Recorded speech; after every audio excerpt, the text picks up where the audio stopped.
Alright, in this video we're going to be talking about Venn diagrams. Hopefully some of you have seen Venn diagrams before. They're a great way to display information. Today in the video we're going to talk about identifying the regions of Venn diagrams that represent the given statement and to calculate it if we need to. And we're also going to learn how to translate into proper representation of the Venn diagram. Number 2 is really what we're hitting on today. So when we're talking about Venn diagrams, we do have to recall some of our symbols. The first symbol being the arrow, which stands for then. The or symbol, which looks like a V. The and symbol, which is an A without the line through the middle. And a new symbol, which is called element. Okay, so this means element of.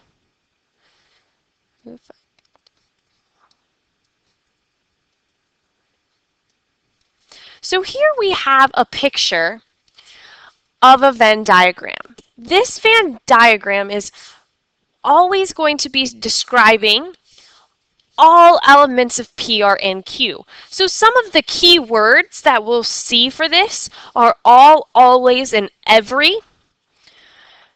And the way we write this in symbolic form is P then Q, or as P is an element of Q. So what this picture is describing is that all things that are P will always be that of Q. The next Venn diagram that is pictured is going to stand for some or sometimes. Okay. If you see this bracket along the outside, it's particularly talking about everything in the picture. So it's talking about everything from P to Q. Okay, the symbolic form here is going to be P or Q. This means they want all the elements that are P and Q, and that are Q.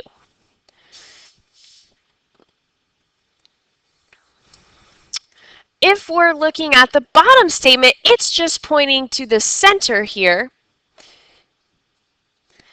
And that statement's going to be P and Q. They have to include only items that are P and Q. It cannot just be P, it cannot just be Q. It has to be both P and Q. A lot of the wording you'll see is some elements of P are also elements of Q. Our last picture is never, no, or none. These are two circles that are completely separated, and they have absolutely no relationship to one another.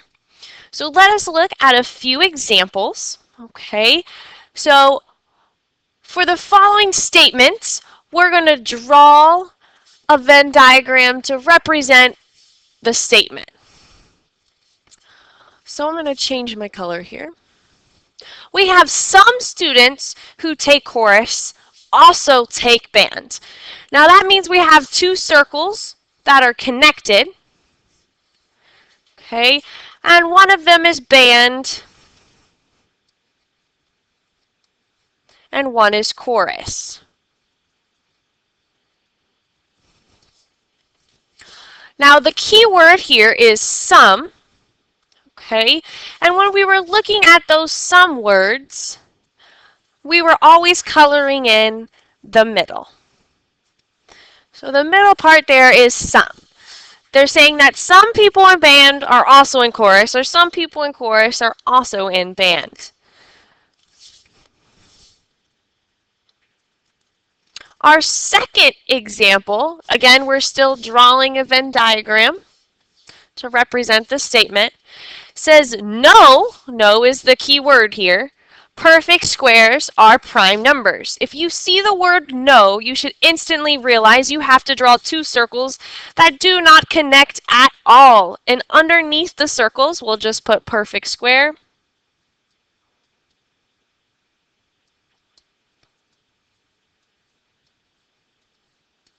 And prime numbers. I'm going to shorthand prime numbers with the number sign there. Okay. Now I would like you to please pause the video and try the next few examples here on your own. And once you have finished, go back and I will go over them on the board.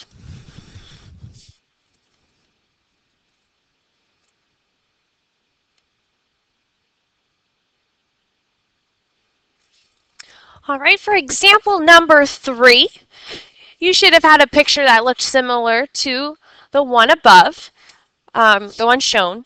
We have numbers divisible by 6 are always divisible by 3. So 6 goes in the middle, okay, because they are always also divisible by 3.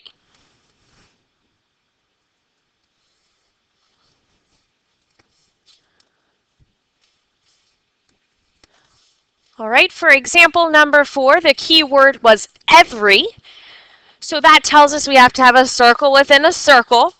And the first number that comes first is always the small circle. And the words that come next are going to be the larger circle. So all natural numbers are going to be whole numbers. So natural numbers have to be the small circle. For example number 5, the key word was sum. Okay, and sum means you have to have two circles that are touching here, and then you shade in the center part because they are both vertical and complementary.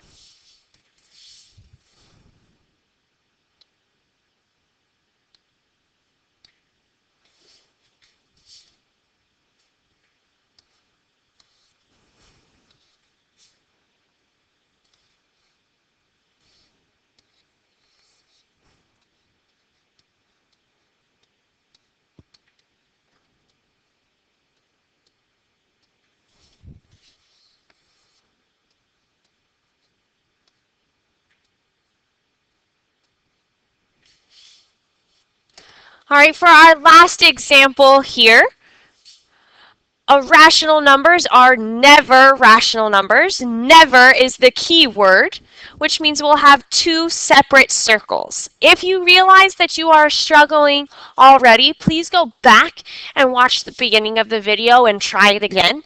And then if you're still struggling, please, please, please write down your questions and ask me in class. For this next section, we're asked to shade the indicated region of the Venn diagram. So here, for example 7, they ask us to shade Q, all of Q. They don't want parts of Q, they want everything that is Q. So this whole circle that represents Q is what we need to shade.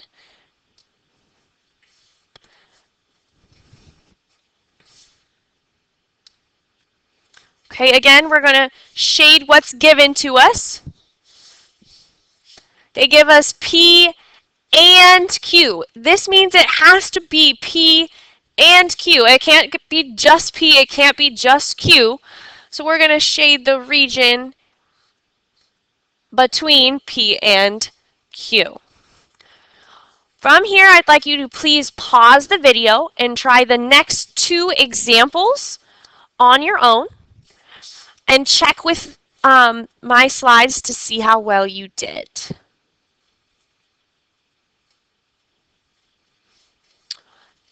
Example number 9 is asking for P or Q.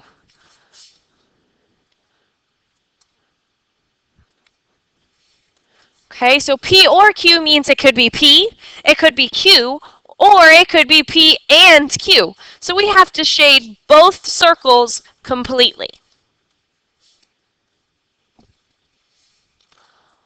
Our final example on shading asks us to shade the region of P and not Q. That means we only want P. We don't want anything including Q.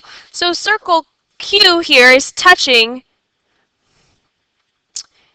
here and here, that other circle. So all that other region we don't want. So you should have just shaded the side of P.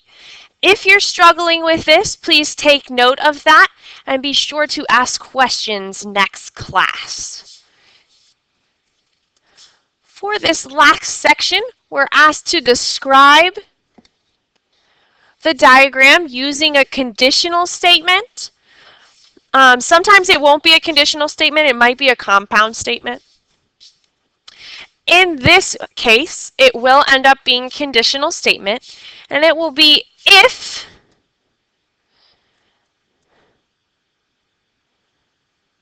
an angle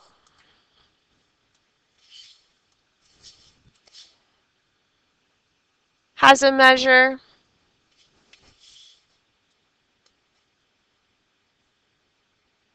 of 60 degrees, then it is an acute angle.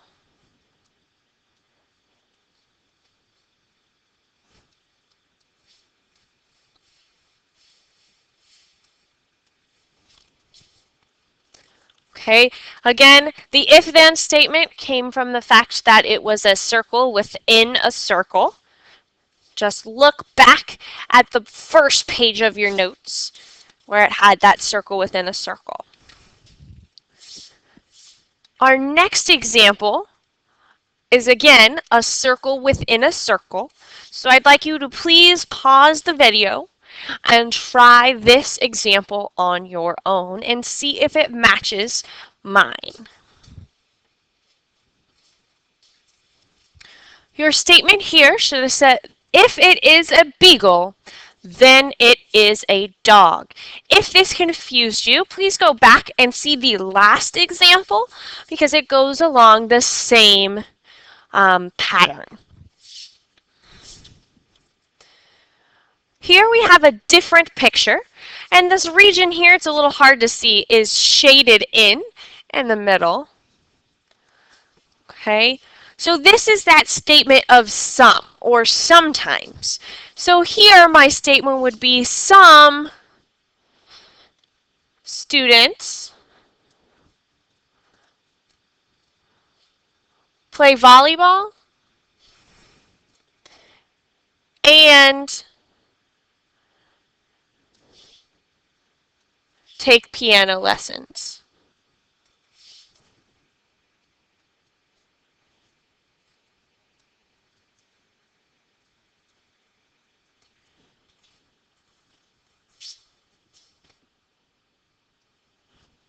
Again, some students play volleyball. I forgot the ball. And take piano lessons. Our next example is a little tricky. They only shaded in one side. Okay, so that means we're looking at the months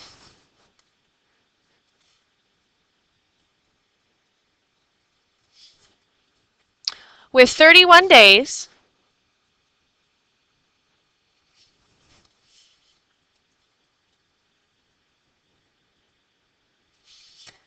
that do not start with J.